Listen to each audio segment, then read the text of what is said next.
Ito na kami, kinamon. Yan! Hati kami ni mama kasi titikim lang ako. Oh, ito na ang ating drawer for baby. Si baby, kanina sumisipa siya habang nagdadrive ako.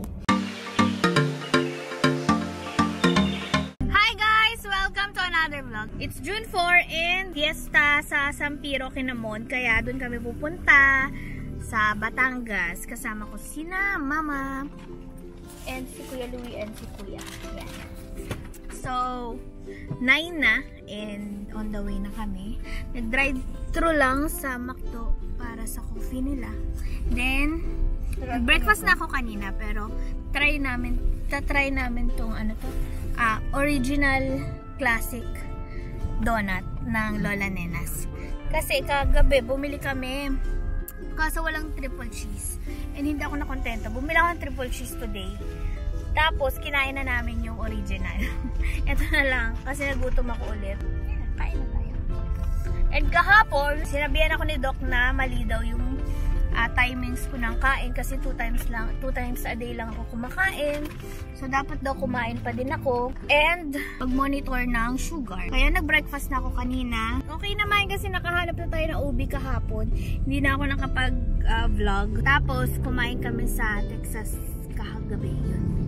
Yun lang ang ganap kahapon. Pero at least nakapagpa-check up na kami dito sa Pinas ni baby.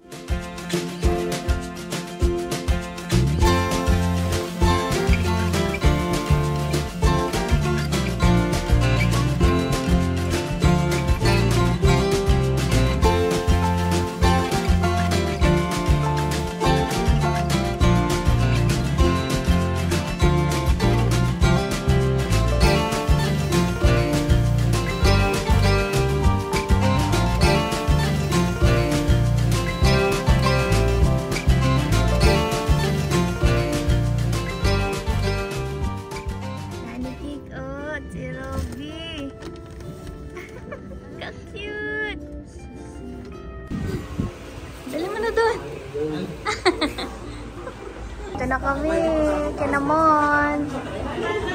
Hoy. Kare. Yeah.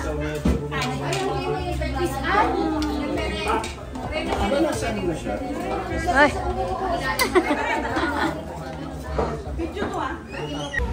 Kain na. Panibago, wala si Mon. Makain na kami ng dessert. Sapin-sapin, then pichi-pichi. Yung sapin-sapin, in-order namin sa Cavite. Yan. Sarap siya, malambot. Konti lang kinuha ko kasi sugar.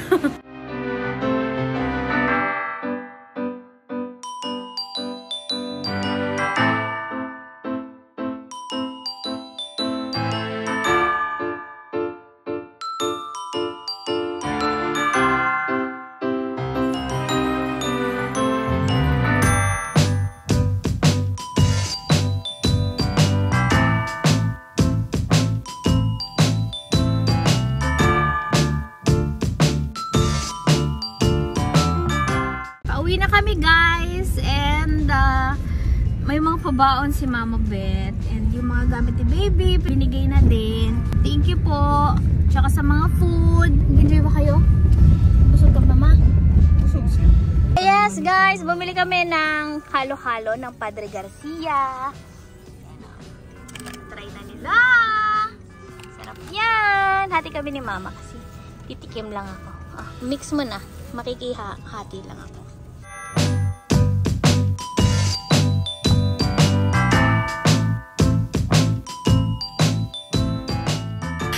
Guys, nasa bahay na kami, nakapag-shower na, sobrang init, may part na umuulan, pero may part na init.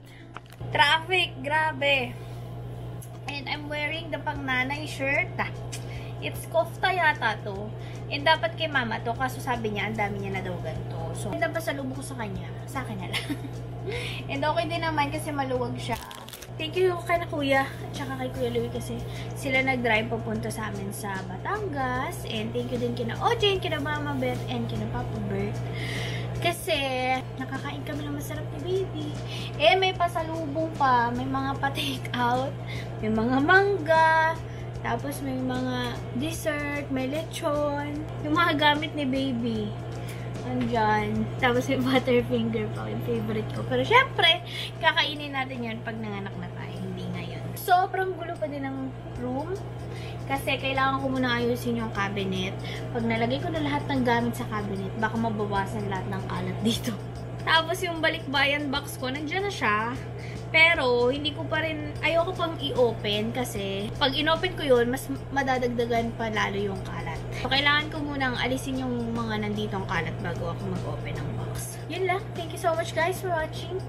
Sana nag-enjoy kayo sa ating vlog. See you next time. Smash the good vibes. Bye! Bang!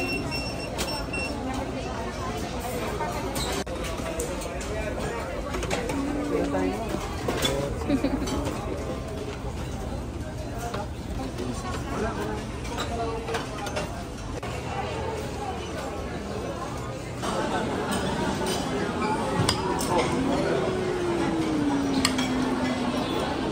na ang ating drawer for baby. Na-assist tayo ni Kuya and ni Kuya Louie. Pahanap na tayo. And it's time to go home.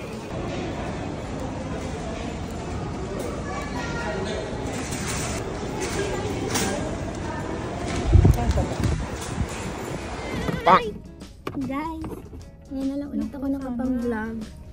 Pero, nandito kami sa Pilar Hospital. Kasi, may check-up si baby.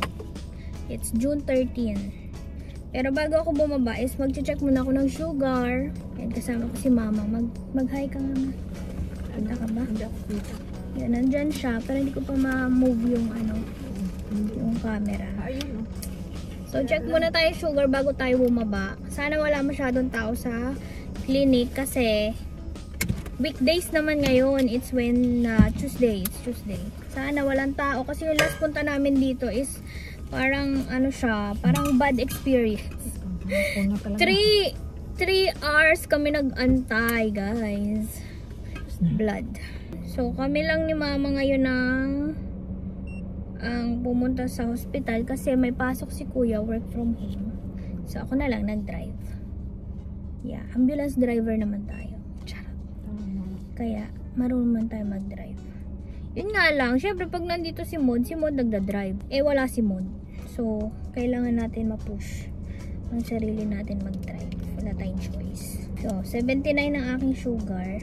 So, dito pala sa Pinas, kailangan lagi ka may ballpen. Kasi binentahan ako ng ballpen last time. 10 pesos. Tapos, hindi ko ba alam, di ba private naman ng Pilar? But medyo para siyang public. O baka semi-public. Ba't ganun? O ba, tingnan natin ngayon kung may pinagkaiba kasi sobrang daming tao nung weekend. Ngayon is weekdays. Try natin kung okay ba siya. Kasi baby, kanina sumisipa siya habang nagda-drive ako. Pero hindi ko alam kung yung ultrasound ako kasi last time hindi ako in-ultrasound. Sinukat yung aking fundic height. So, it's 28 cm ba yun, sabi niya? Parang ganun, 28 cm. Tapos, finital Doppler, inai, and more on health teaching. Pero, let's see today kung ano mangyayari. Hey guys! Ayan, done na kami magpa-check up. Sobrang bilis lang. And, pagpunta namin doon, parang ako na yung after nung nasa loob. Tapos, naiwan ko yung monitoring ko ng pang-glucose. Diba, may mataas yung aking, sugar daw. Meron akong gestational diabetes. So, nagmo-monitor ako ng aking sugar. And nakita na to ni Doc, okay daw yung aking sugar level. Tapos, continue ko lang yung metformin ko or glucophage hanggang matapos yung ating pregnancy. Kasi dun daw ako hiyang. And namo-monitor niya yung aking, or nano-normalize niya yung aking sugar. So, yun lang naman. Sobrang bilis. Dapat pala talaga weekdays. Magbubunta kayo guys, weekdays. Yeah, hindi ko nakita si baby. Tinanong ko naman kung kailan ako yung ultrasound. Sabi niya, kailan ka ba na ultrasound? Sabi ko, nung bago ka umuwi ng Pilipinas, di ba na ultrasound? Nakita mo na siya. Sabi ko, yes po. Sabi niya, hindi na kailangan. Basta daw, malikot si baby. Sabi ko, ganun po ba? Kasi sa UAE, every check-up mo or every punta mo sa doctor or sa OB, ino-ultrasound ka or nakikita mo si baby, ganyan. So, yun lang yung difference dito at saka sa UAE. Monitor lang daw yung movement ni baby and malikot siya kanina, sumipa siya habang chine-check yung kanyang fetal heart rate. Hi! It's Father's Day, guys, and nag-visit kami dito kay Papa. Hindi kami na traffic kasi maaga naman kami umalis. Pakilala natin si baby kay Papa. Papa. Nga pa, this is your apo. Nakamakdo.